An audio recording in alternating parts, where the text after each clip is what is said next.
When the In the Spotlight radio show made its debut on Q95 FM on May 13th, 2023, it was Mrs. Janice Armour, a stalwart businesswoman who had been one of the three persons who inspired the beginning of this show over 10 years ago.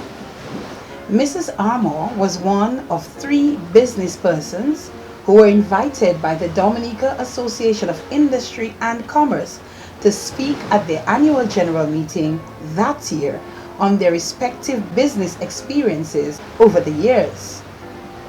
I happen to have been the chairperson of that AGM on that day in question. And when I listened to the stories of Mrs. Janice Armour, accompanied by Mr. Macmillan John Baptist and Mr. Gary Ed, I thought to myself, and I actually threw a challenge out to the media persons who were present there, that somebody needs to create some kind of platform to give these persons an opportunity to share their stories.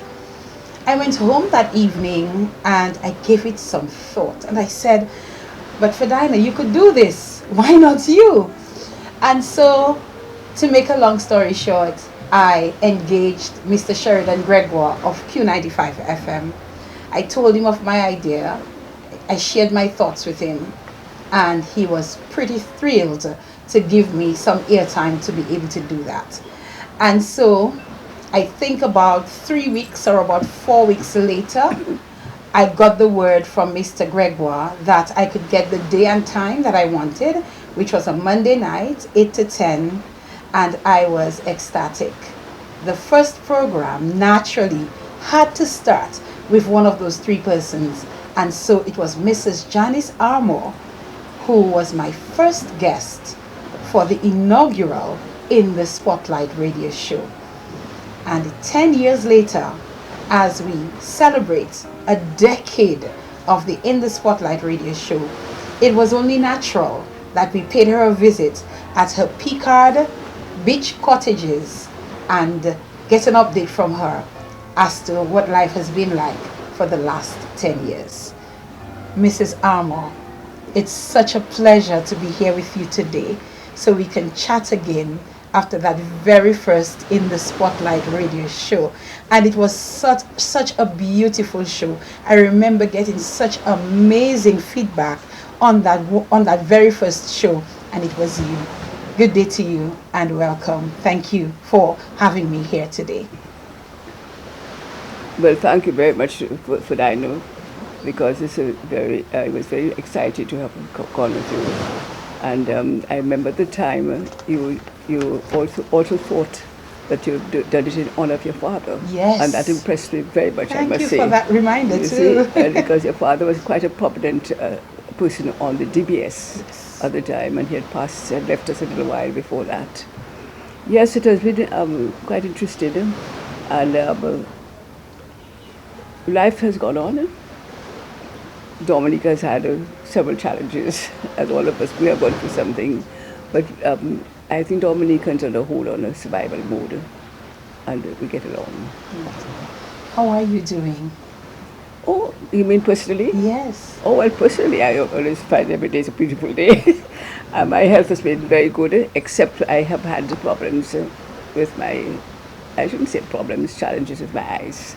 And up to recently, in August last year, I was up in the UK and had another, that's why I'm wearing dark glasses now too. Yes. I had a transplant, a cornea transplant, total cornea transplant there.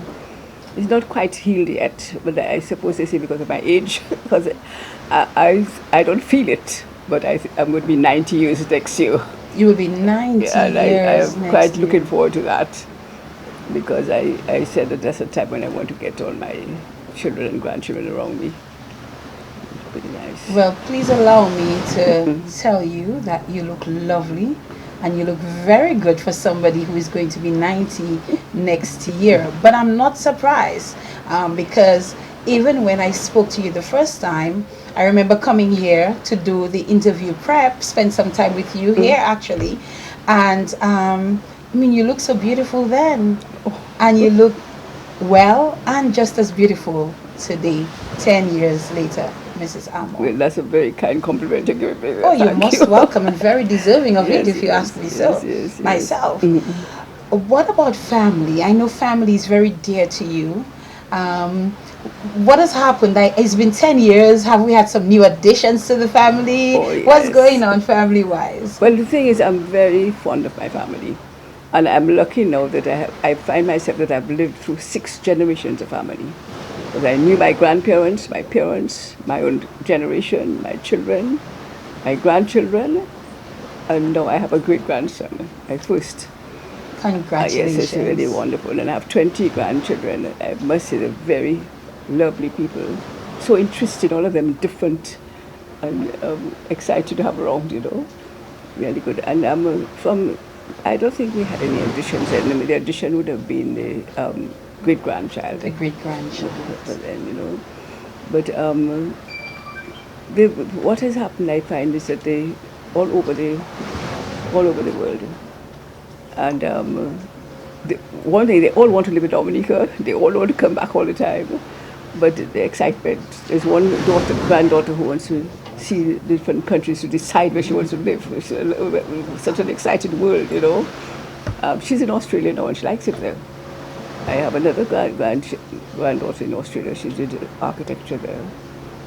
And when I was in England recently, with Carla, my daughter, she thought, come and do it in England, do the surgery. Because her husband and herself said they'd take care of me and whatnot. And my goodness, they treated me so nicely.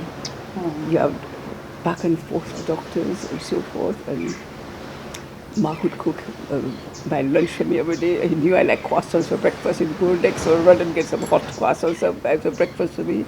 It was so nice. And what happens, one of my grandchildren from China came to visit, I met him. Then one came from Australia, actually stayed on extra 2 weeks to just be with me. And another one flew from Los Angeles.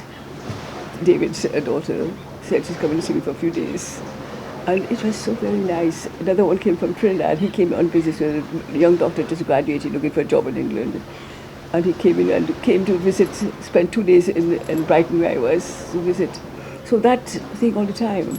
Another grandson again who's doing engineering in the States. He's working now in Washington. And he did a surprise visit for me to come to his graduation last year. With a stop everywhere, stops with exciting things to do.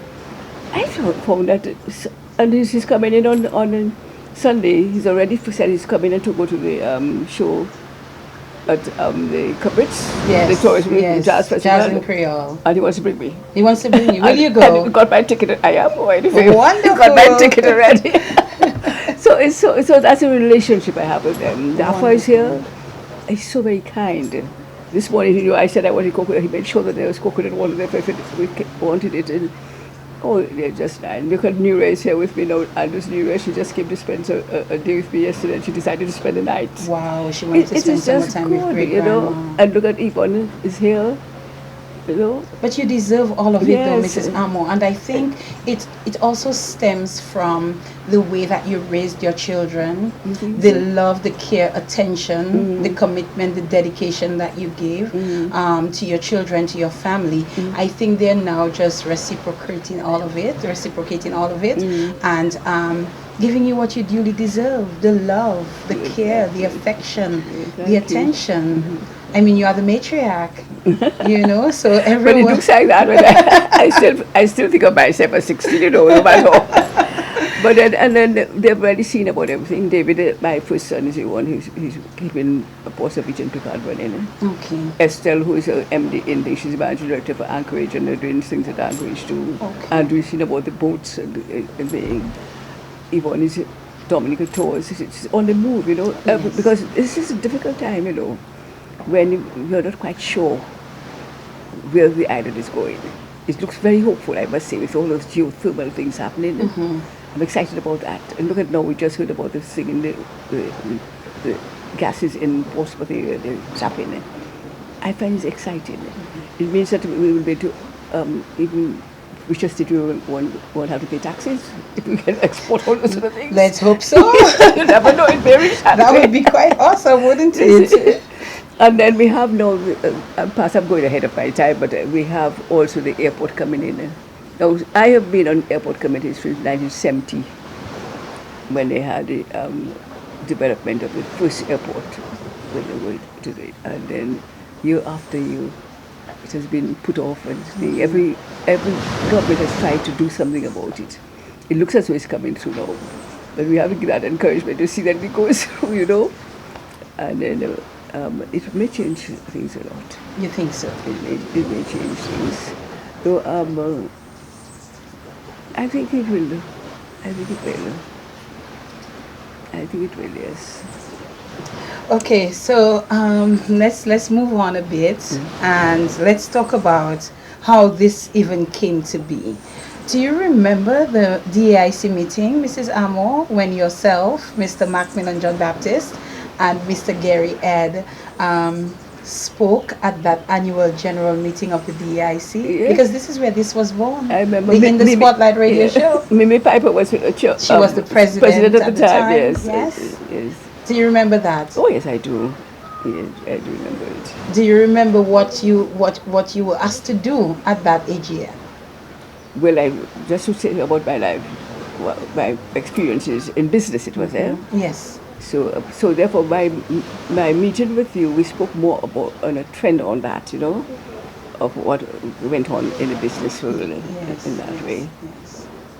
And if you were to share with us some of what, kind of summarizing, what you would have shared at that AGM as it pertains to how you navigated through business over the years, how much of that would you be able to share with us?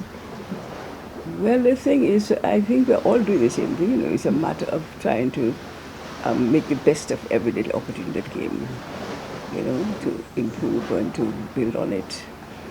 And for the tourism, I must say that when I started with just a hotel, and then clients, I just thought that they wanted to see the island and whatnot. And I thought Dublin was so interesting. I wanted them to see the different things, and so I went into letting them explore the island, the hiking, the different things, and the cruise ship things. And so that was, everybody saying that Dominica had no beaches, where everybody wanted to go to the island beaches. People started to come bit by bit, you see. And so it started in tourism and went on to have food and beverage, and then they went to do the tours. We started off the tours, diving, whale watching, and then so many people are now employed in it. I remember even, for instance, for the hiking, it took me 2 years because Mary Jose was director of forestry then, and she allowed me to go into the forestry department and look at all the old maps and so on, tracing all the old hiking trails. So I also let people go on those hiking trails that were there before, and it was quite daunting, but very interesting for them.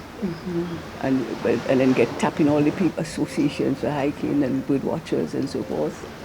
I mean, it seems to me, in fact, I have a letter when one tourism person, director, wrote me a letter saying I put Dominica on the map. And then again, the government wrote me and said that I introduced, pioneered all these things. You did. In Dominica, You did. So when I look at it and I see that how it has spread out and working, the only thing I find now is that sometimes we're getting more and more cruise ships, but we need to explore more sites because they're a little overcrowded.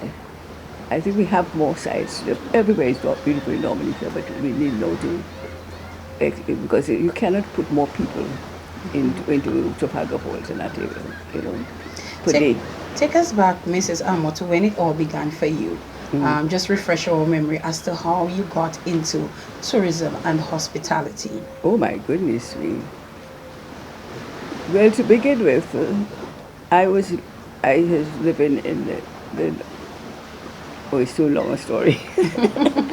Well, I was first living in Roseau. That's where I got married, and so I went to the convent, and I was 4 years old. I went right through to school into the A-levels. The first time they had A-levels, I started worked with the government for a few years because I was hoping to get a scholarship. In that day, you get one scholarship for all the Windward and Leeward Islands, Anyway, after a while, I went to the bank because they paid more.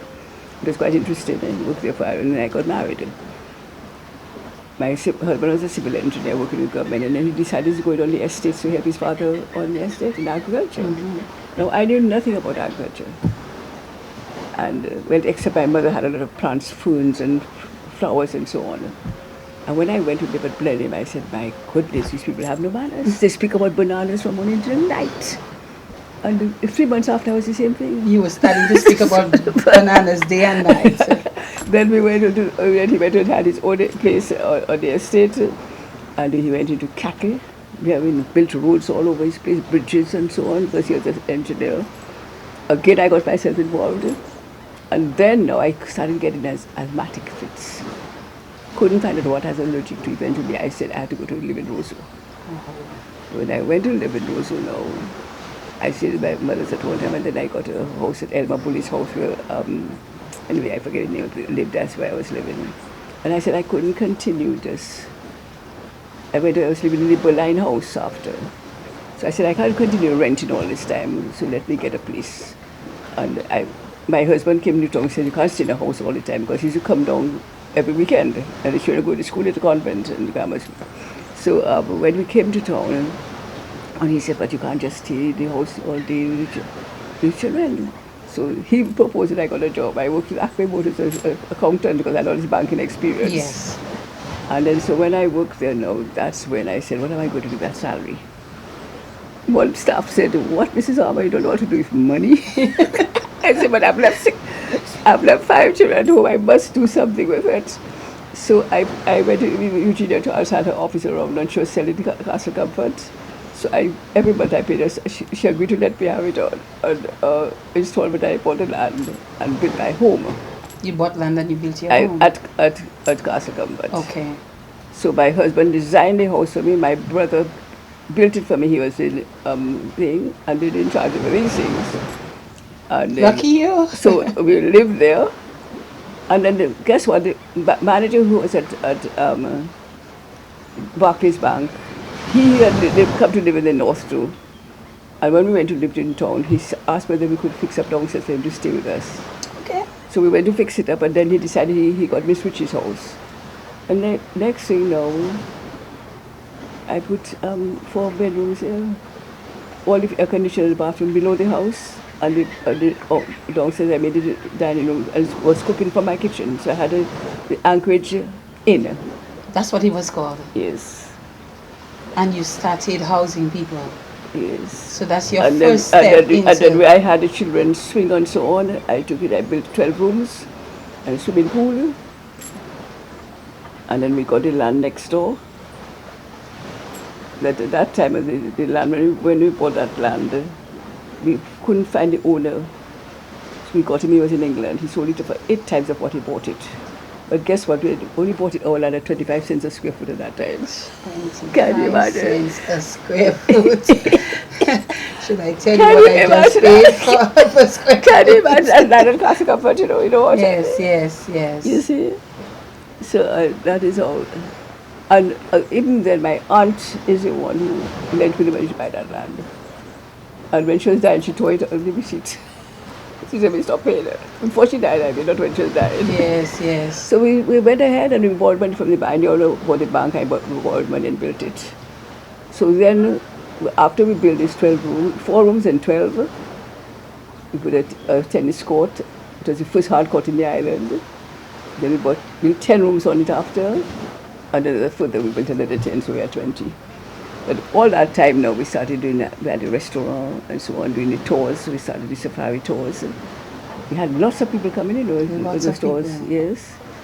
And then we used to rent vehicles for Land Rovers from all people, owner-driven Land Rovers from all people around the island, in Wesley and Woodfordale and at Kingston, and we had them pinned 2 sides in white. And all our chauffeurs were in khaki uniform, so it was good. for a few I don't years, you think know. we see anything like that anymore. Yes, but they're still doing tours all over the island. Well, tours, yes, but not with the Land Rovers and Yes, so no, on. not in Not that, as much. because we remember Yes. too, in those days the roads were not good. Yes, so you had to have that kind Yes, you see. of means of transportation. Yes. That could.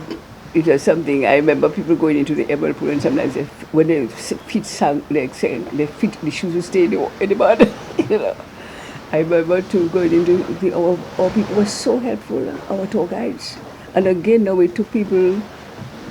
Called my husband, he should go and drive with him. Charlie Winston, Reggie, the judge in Trinidad, the Attorney General in Trinidad. And he says that's the best working experience he's had because it was so much fun. Curtis Shillingford, they used to get so much tips that he said that when he got married, his wife said that we were going to get the money to have this wedding. He said, well, all my tips, my salary is there because I was living on my tips. He had it that way. Yes, man. So, and it's only after that now, again I met Dr. Ross at Anchorage, and he was telling me about building at Portsmouth. He was going to build himself. Yes. So I told him, well, let me build for you. And he agreed. So you could house students? Yes, because he was going to house his own students. Okay. And then you ended up with what? The hotel or the cottages? In the hotel first. The hotel first. Yes. Yes. So I started, the first thing I did, 50 rooms for him. But I'd go to but let me tell you, he had a very tight contract because it was not easy. I went to New York and he had a meeting. He had 7 lawyers there. 7 lawyers? Yes, anyway, I agreed to. Were you the only person there representing yourself? Yes, but I must say one of his lawyers was Jenna. Oh, okay. But he wasn't talking on my behalf. Yes, eh? yes, but still. It's just when they made face. when they made a condition that I didn't agree to, they want me to sign agree that they could, if I didn't build it in the 6 months' time, that I would have to pay so much. So I said I wouldn't agree to that. Why not? I said, well, the thing is, everything I get is imported from the States. I cannot agree to that at all. I won't commit myself to that. Yeah. So after a while, I left the meeting. I said that I think I have other things to discuss. I'm going to in your sitting room over there. So one of the lawyers came and told me, I said, but there's any possible thing they're asking me about. So Jenna apparently told them that didn't you see she closed the file? It's finished. It's finished. And then they came back and offered it to me. Yes. You know, so that's how it came. Yes. But Ross, with all his faults, I must say that he was almost fair. Almost fair. Almost fair. Well, the school is now moved to Barbados. And that's so sad, eh? But anyway, we'll get something yet, I hope. You hope so. Yes. But it's a pity to see those things decaying. You know? We ourselves, You got impacted by that. Oh yes. But the thing is, all of a sudden we had nobody, so we had it. But you see, we thought we should be cautious. We didn't want to go and expand too much and improve too much because we didn't know exactly when tourism was going to come back. Yes. And look at what happened. Yes. COVID came right after. You know. Yep. So when COVID came again, that was a thing. You know? And these luckily, I'm sorry, I was about to say these are 2 major things that happened actually. Yes. Since we did this program 10 years ago. Exactly. So we had Hurricane Maria and we had COVID. Can you share with us how these 2 impacted you personally and business? Oh, I mean, it was very traumatic to begin with, personally, because to be there and see everything around you just damaged. But when I really looked at it at Anchorage, it was the roofs, all the roofs had gone. And then the river came down, the Casacama River, and just broke the wall and emptied its debris into Anchorage. The pool is the highest thing. And so all the bottom rooms were filled with debris and so on. It was terrible. We almost gave up. But what we lost a lot too is the looting after. The looting. Because the furniture, some of it is still there, and all of that went, a lot of it went. At Portsmouth Beach Hotel, it was not as severe as Anchorage. I don't think the north, the Portsmouth area got it as badly as the south. But it still had damage. Fallen trees all over the place. And we lost some roofs and whatnot. So, but we've been cautiously just clearing, and we still continue taking guests as soon as we could. You know, as soon as we could clear, we guests who wanted to come. You see? And with COVID, I must say that we're most fortunate in that government at one time, when they needed more space, they used our hotel, the Picard Beach Hotel, because we have 80 rooms there. They used some of the rooms. How many rooms? 80. 80. 80. Wow. They used some of the rooms as a COVID center. Okay. But okay. for long, but a few months, but it was good to help us a bit, you know. Okay. All right. But the future, I hope it looks good. I see good reports coming from everywhere of Dominica. Yes. You sound very optimistic, Mrs. Armour. Optimistic about Dominica in general. Well, I'm always, I must say, I'm always. And that optimism comes from where? From what point of view? You mentioned the airport earlier on. I think you also mentioned the fact that you think tourism continues to thrive and so on. Is that where this is coming from? What inspires that optimism? I don't know if it's just my love for Dominica and my wish to see it better. Perhaps I should not be so optimistic, because as I said, from 72, I've been seeing the same plans coming, and whatnot. But when I think that when I was a young person, goodwill was all in a bush, So it was cane fields. As you go to Pottersville, the Potters had their house there, the only place, and the Pottersville was a village for the estate. And even cane field. Recently, when I say recently, in my time, government bought it and started the land, but Dolly and Daniel Green were there running the place after the mother died. You see, so all that is development that has happened in my time. You see. What is the future for Anchorage, Picard Beach Cottages, the tour, Dominica tours? What does the future look like at this time? I know there's quite a bit happening at Anchorage. There is Petit Miami. What is the plan there? Is it renting out the place? What is going on? Well, we're going very cautiously, because what we did at Anchorage is that we put back the roofs on some of the buildings, main buildings, and the concrete building was nothing much to do to it, and repaired it, put back the electricity and water and whatnot. Well, we had to change a lot of tiling and furniture. But right now, we are renting the units at Anchorage. Okay. So Petit Miami is renting the bar lounge and the swimming pool. Okay. Now, I find that they've done marvelously. They started off, we had started out before too, just renting the pool for pool parties, dinner parties, weddings and so on. But this parties they started grew so much that they've now started using the stadium. Oh, yes. They had 300 people. There's so many for Anchorage. They're using the stadium now for the thing, and they're using the beach for some of the beach parties, because so many people want to go to the pool. So I feel that that's an advancement they've done. They're still now continuing with what they were doing. The rest, people having parties and so on. Then we have the 12-room block with rooms, bedrooms. One of my grandsons is renting it, and he's from the company and he's renting it, and he's doing as hotel rooms, and he's doing very well. Sometimes the noise from the thing late nights upsets the guests, but chiefly on a weekend. And then we have a boutique there, and we have these people who have the home for the elderly and so on. Yes. At Mount Daniel and so on. I forget the name. They have their main office there. Okay. And another office there. Okay. Even the laundry is rented out. Okay. You see, so and we have the dive center that we're not sure whether we put it back into dive or whether to do it as a conference room area, But people are asking all the time. So all the units are rented out. The restaurant is also there. This is good. The restaurant, Yes, so it's really good to hear, Mrs. Armour, how some of the businesses are continuing to thrive. especially following Hurricane Maria, following COVID, and all of the challenges that we've had to face in Dominica.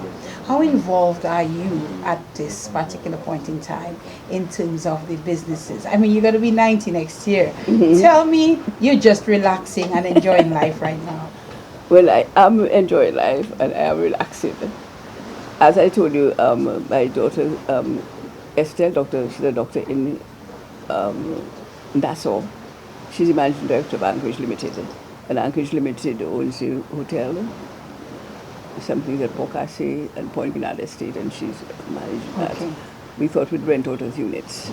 We are also now, Andrew is leasing to and running the dye business. So it's the same thing of we leasing units, we lease rooms to Omaya, Andrew's son, my grandson at Anchorage, he's leasing the boat. And anybody else who wants to lease, free to come and lease, And David, now my first son, he's the one that's here, seeing about all. So what do? You just relax? Well, or the do thing you still is, give input? Do you still get involved? Yvonne is working morning, noon, and night on a, well, they call it historic. They want me for the historic memory because I can remember everything of all the beginning of them. Because there are 3 different companies. Yes. And I've started all of them, and then I can't see so well these days.